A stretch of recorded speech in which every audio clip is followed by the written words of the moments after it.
नदीम कुरैशी साहब, ये हमने देखा कि जो हुकूमत ने वहाँ पर फौरी तौर पर प्रोटेस्टर्स के मुतालबात को माना। आगे उम्मीद है कि मामला और बेहतरी की तरफ जाएंगे, अमन कायम होगा वहाँ पर जल्द से जल्द। अब ये जो पाकिस्तान में इस वक्त मामला चल रहे हैं, आप लोगों को माफ़ी मांगने का कहा जा रहा है, आप कह रहे हैं हम माफ़ी नहीं मांगेंगे, फिर हालात आगे चलेंगे कैसे? अगर आप माफ़ी नहीं मांगते तो फिर ये जो डायलॉग है वो कैसे शुरू हो सकेगा? हुकूमती जमातों से आपको करने नहीं है, जिनसे आपको करने हैं वो माफ़ी के बगैर राज़ी नहीं है, तो अब ये क्या सूरत हाल आगे बनेगी यहाँ पर हमारी मुल्क की सियासत में? बहुत शुक्रिया। सबसे पहले तो मैं मुश्ताक बिनहास साहब का बड़ा शुक्रिया अदा करूंगा कि पिछले 2.5-3 साल में मैंने पहली एक मुतदिल वॉइस सुनी है और मुझे बड़ा अच्छा लगा कि ये पीएमएलएन को रिप्रेजेंट कर रहे हैं, लेकिन इन्होंने अपने ज़मीर के मुताबिक एक जो चीज देखी, जो ऑब्जर्व की, जिसका तज्जिया किया, उसी का इजहार किया। काश अल्लाह ताला बाकी लोगों को सोए हुए ज़मीरों को भी थोड़ी सी जागने की तौफीक अता फरमा दे ताकि लोग हक बात कहें।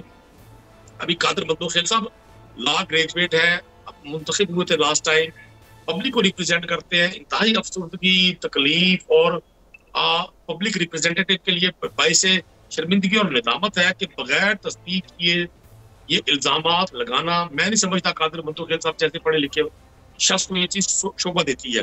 मतलब पाकिस्तान में अब कोई भी अगर जुर्म होना है, अगर कराची में स्ट्रीट क्रिमिनल्स बच्चों से मोबाइल छीन कर और उनको गोलियां मार रहे हैं, कच्चे में 6-6, 10-10, 12-12 साल के बच्चों को डाकू या गमाल बनाकर उनसे भत्ता और तावान तलब कर रहे हैं। पाकिस्तान के हर शहर में जो इस वक्त लाकानूनियत का बाजार गर्म है, ये सारे जराइम इनके पास बड़ा आसान है।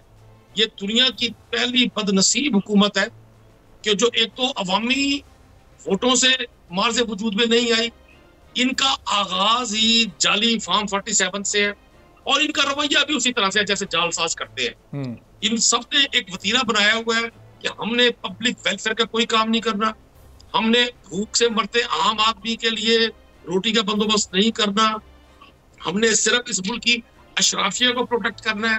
ये जो 2-2.5 लाख लोगों ने जो मुख्तलिफ शोबा है जिंदगी से इस मुल्क पर कब्जा किया हुआ है और 22-23 करोड़ लोगों को अपना गुलाम बनाया हुआ है, वसाइल इनके पास है, पैसे इनके पास है, बैरून मुल्क जनादे इनके पास है, इंटरनेशनल राब्ते इनके पास है, बाकी सब इनके गुलाम है।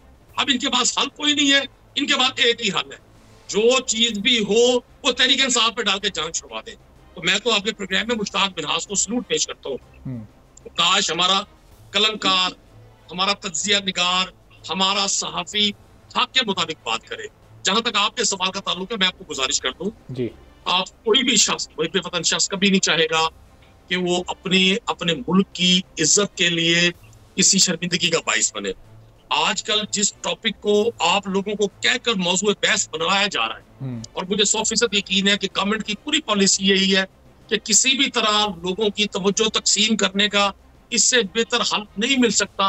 किसी भी तरह इसी टॉपिक को जेरे बहस लाया जाए ताकि ना गंदम के काश्तकार की हालत ज़ार पे बात हो सके, ना हर रोज पंजाब जैसे सूबे में और सिंध में जो मुख्तलिफ डिपार्टमेंट्स हैं जिनकी 4-4, 6-6 महीने की सैलरी जिनको नहीं मिल रही, ना उनकी बात हो सके। बिल्कुल। और नदीम साहब, देखें कि जिस टॉपिक की तरफ आप इशारा कर रहे हैं वो ज़ाहिर है कि आजकल मौजूद बहस है, लेकिन अपने प्रोग्राम का आगाज़ हमने अभी इस मसले पर किया कि जो कुछ आज़ाद कश्मीर में हुआ है, जो ऐलानात वहाँ हुए हैं, वो पाकिस्तान में कैसे होना मुमकिन है? यहाँ पर किस तरह बेहतरी लाई जा सकती है? अरबाब साहब, सबसे पहले आज़ाद कश्मीर की हुकूमत को रिजाइन करना चाहिए। जिस दौर में लुट जाए मजदूरों की कमाई, उस दौर के सुल्तान से कोई भूल हुई है। ये पाकिस्तान को आज इन अरस्तुओं, अफलातूनों और इन चे गवेराज ने जहां पहुंचा दिया है, पाकिस्तान का नौजवान बड़ा मुतनफिर है। मैं खुदा जानता है पाकिस्तान मेरा इश्क है, मैं अपनी माँ की तरह पाकिस्तान से प्यार करता हूँ और क्यों ना करूँ, ये धरती मेरी पहचान है।